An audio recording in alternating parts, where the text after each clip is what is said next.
Hey everyone, welcome to my YouTube channel. कैसे हो आप सब? आई होप आप सब बहुत अच्छे हैं और मैं फिर से हाजिर हूँ एक नए अकाउंटिंग के वीडियो के साथ आपके सामने। ओके, तो इस वीडियो में हम लोग किस चीज़ के बारे में डिस्कस करने वाले हैं, वो है cash book and cash account में डिफरेंस। ठीक है, चीज़ें बहुत छोटी छोटी होती हैं बट उनमें जो डिफरेंस होता है वो माइनर सा डिफरेंस होता है। चीज़ें छोटी होती हैं बट एग्जाम में सबसे ज़्यादा हमें कंफ्यूज कर देती हैं। वहाँ पे ऑप्शन समझ नहीं आता है। जब क्वेश्चन आपको दिया होता है स्टेटमेंट के फॉर्म में और आपको चूज करना होता है कि ऑप्शन 1 और 2 राइट है, 1 और 3 राइट है, 1 2 3 4 राइट है, सभी राइट हैं। ठीक है, तो उस तरह से वहाँ पे हम लोग कंफ्यूज हो जाते हैं। तो प्लीज़ ध्यान से देखिएगा। वीडियो आपको अच्छा लगता है तो उसे लाइक भी कीजिए। चैनल पर पहली बार आया है तो प्लीज़ चैनल को सब्सक्राइब भी कीजिए। ठीक है, तो चलिए जल्दी से वीडियो को शुरू कर लेते हैं। हाँ जी, तो हमारा सबसे पहला क्वेश्चन है कि व्हाट इज़ कैश बुक। अब कैश बुक क्या है? ठीक है, तो कैश बुक क्या है कि हर बिजनेस में ट्रांजैक्शन होती है, या तो वो कैश बेस पर होती है या वो क्रेडिट बेस पर। ठीक है, कैश बेस का मतलब है वो नकद में हो सकती है, क्रेडिट का मतलब है वो उधार में हो सकती है। ठीक है जी, तो जिन ट्रांजैक्शन को हम कैश बेस पे करते हैं या जो कैश ट्रांजैक्शन होती हैं उन्हें हम रिकॉर्ड करते हैं, तो उन्हें कहाँ पे करते हैं? कैश बुक में रिकॉर्ड करते हैं, तो उसी को कहा जाता है कैश बुक। तो इसमें बहुत सारे बिजनेसमैन जो है वो कैश बुक का यूज़ करते हैं। तो these are cash book and cash account. ठीक है, तो यहाँ पे दो टाइप की चीज़ें भी होती हैं। कैश बुक एक अलग चीज़ है और कैश अकाउंट जो है वो अलग चीज़ है। ठीक है जी, तो कैश बुक क्या है? Serves as a record for all payments in cash and receipt. ठीक है, इसमें जो कैश से रिलेटेड जो भी पेमेंट्स या रिसिप्ट होती हैं उसे हम लोग कहाँ पे रिकॉर्ड करते हैं? कैश बुक में। तो cash book is the first point of entry for all cash transaction including funds and from a bank. A cash book has two section in credit and debit. ठीक है, तो cash book में क्या होता है कि जो भी ट्रांजैक्शन किए जाते हैं इंक्लूडिंग फंड्स या बैंक से रिलेटेड जो भी ट्रांजैक्शन होती हैं उसे हम कहाँ पे लिखते हैं? कैश बुक में लिखते हैं। और कैश बुक की दो साइड होती हैं, दैट इज क्रेडिट और डेबिट कॉलम। ठीक है जी, तो अब कैश बुक कितने टाइप्स की होती हैं? 3 टाइप की है, तो ध्यान दीजिए। फर्स्ट है single column, double column and triple column. ठीक है, सिंगल कॉलम में तो आपका सिंपल कैश से रिलेटेड आएगा। डबल कॉलम में कैश एंड बैंक से रिलेटेड मींस कैश और बैंक दो कॉलम हो गए। और जो आपका ट्रिपल है वहाँ पे कैश, बैंक एंड डिस्काउंट का भी वहाँ पे एक कॉलम आपको देखने को मिलेगा। ठीक है, तो मैं आपको इसका परफॉर्मा भी दिखाऊंगी, कैश बुक दिखती कैसी है। ठीक है, तो ये आपको सिर्फ दिखाने के लिए कि कैश बुक किस तरह की दिखती है। तो ये है हमारी सिंपल कैश बुक। ठीक है, सिंगल कॉलम जो होती है, तो ये उसका फॉर्मेट है। तो आप देख लीजिए कि क्या है, इसमें डेबिट और क्रेडिट साइड है ना, और जो भी कैश से रिलेटेड चीज़ें हैं। ठीक है, यानी कि अगर आपने बिजनेस शुरू किया है तो वो इस तरह से होगा, cash account debit to capital account. तो जो क्रेडिट में है चीज़ उसको डेबिट में लेके आएंगे, तो इस तरह से। ठीक है, तो उसका बेसिक रूल है, आई नो हम सभी को पता होगा। ठीक है, तो जस्ट आपको दिखा रही हूँ कि ये कैश बुक है तो हमेशा इसका क्या होता है? डेबिट बैलेंस होता है। तो ये साइड हमेशा ही आपकी ज़्यादा आएगी, फिर इस चीज़ को हम यहाँ पे लेके आएंगे, इस तरह से हम इसको बैलेंस करेंगे। ठीक है, ये जस्ट आपको फॉर्मेट के लिए है, एग्जाम में आपको इसका न्यूमेरिकल आई डोंट थिंक आएगा, नहीं आएगा वो।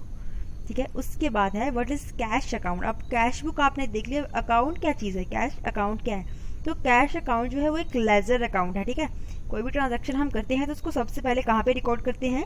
उसको जर्नल एंट्री में हम लोग रिकॉर्ड कर रहे हैं, जर्नल बुक में हम लोगों ने उसको रिकॉर्ड किया। जर्नल के बाद उसको लेजर में पोस्ट किया जाता है। ठीक है, तो इसके भी कैश अकाउंट के भी क्या होते हैं? दो साइड होते हैं, डेबिट एंड क्रेडिट साइड। तो डेबिट साइड पे क्या होता है? हमारी जो ऑल कैश रिसिप्ट्स होती हैं बिजनेस की उसे हम रिकॉर्ड करते हैं। जितनी भी रिसिप्ट होंगी वो डेबिट में आएंगी और जितने भी हम लोगों की पेमेंट्स होंगी वो जाएंगी क्रेडिट साइड में। ठीक है जी, हाँ जी। A cash account is a quite beneficial in terms of tax purpose. ठीक है, टैक्स पर्पज से भी काफ़ी इंपॉर्टेंट है। Though cash accounting you can be sure that you are not paying tax for money that you have not yet received. ठीक है, तो this way you get to be sure of steady cash flow along with being sure that you have funds that are available for tax expenditure। अब आपको पता चल जाएगा ना कि कितना आप लोगों के पास कैश अवेलेबल है और उसमें से कितना आप टैक्स पे कर सकते हो, और आप क्या है कि अवेलेबल फंड का भी पता चल जाएगा कि फंड कितना अवेलेबल है टैक्स पेमेंट के लिए। ठीक है, आई होप आपको क्लियर हो गया होगा। अब आपको कैश अकाउंट का फॉर्मेट दिखा देते हैं। तो कैश अकाउंट का फॉर्मेट थोड़ा सा डिफरेंट है। तो डेबिट और क्रेडिट साइड तो यहाँ पर भी है।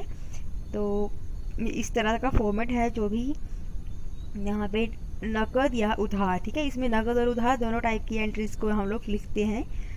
कैश बुक में तो सिर्फ नकद से रिलेटेड जहाँ पे नकद लेन देन होता है वो रिसिप्ट या पेमेंट जो कैश के फॉर्म में होंगी वो आएंगी वहाँ पे, ठीक है। और ये है हमारा कैश अकाउंट। तो ये फॉर्मेट आप देख लीजिए, ठीक है। अब कैश अकाउंट और कैश बुक में हम लोग डिफरेंस देखने वाले हैं। तो सबसे पहले कैश बुक क्यों प्रिपेयर करते हैं, इसका पर्पस क्या है।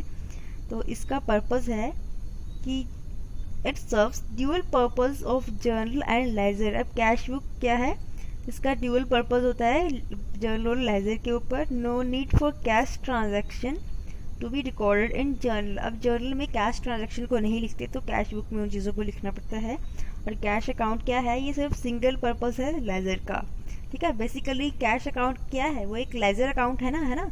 जो लेजर है वो ग्रुप ऑफ अकाउंट ही है। तो लेजर में अकाउंट क्या है, कैश उसमें से एक अकाउंट है, लेजर का ही ये पार्ट है, ठीक है जी। उसके बाद है types, that is cash book की मैंने आपको 3 टाइप्स बताए, single column, double column and triple column cash book. और कैश अकाउंट तो सिंपल है, इसमें कोई टाइप्स नहीं होता है, तो ये एक ही है।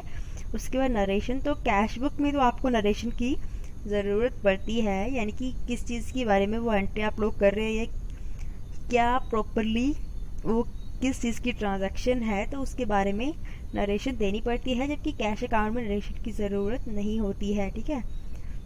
उसके बाद क्या है डिपेंडेंसी। अब कैश बुक क्या है, वो किसी के ऊपर डिपेंडेंट नहीं है, ठीक है। कैश बुक डायरेक्ट एंट्री की बुक है आपकी, ये ओरिजिनल एंट्री की बुक है। इसमें किसी की सहारे की ज़रूरत नहीं है, किसी चीज़ को बेस मान के इसमें एंट्री नहीं की जाती, डायरेक्ट कैश बुक में एंट्री होती है। जबकि कैश अकाउंट जो है उसके लिए सबसे पहले जर्नल में एंट्री करेंगे, फिर लेजर में पोस्टिंग की जाएगी, ठीक है। Order of recording, that is क्या मतलब है इसका, that recording of the transaction is done directly in the cash book, यानी कि डायरेक्टली आप कैश बुक में उस चीज़ को रिकॉर्ड कर सकते हैं ट्रांजेक्शन को। जबकि इसमें क्या है, सबसे पहले जर्नल में लिखना पड़ेगा, फिर उस चीज़ को कैश अकाउंट में लेजर पोस्टिंग की जाएगी, ठीक है। आई होप आपको वीडियो अच्छा लगा होगा, और वीडियो अच्छा लगा तो उसको लाइक भी कीजिए, अपने फ्रेंड्स के साथ भी ज़रूर शेयर कीजिए, ठीक है।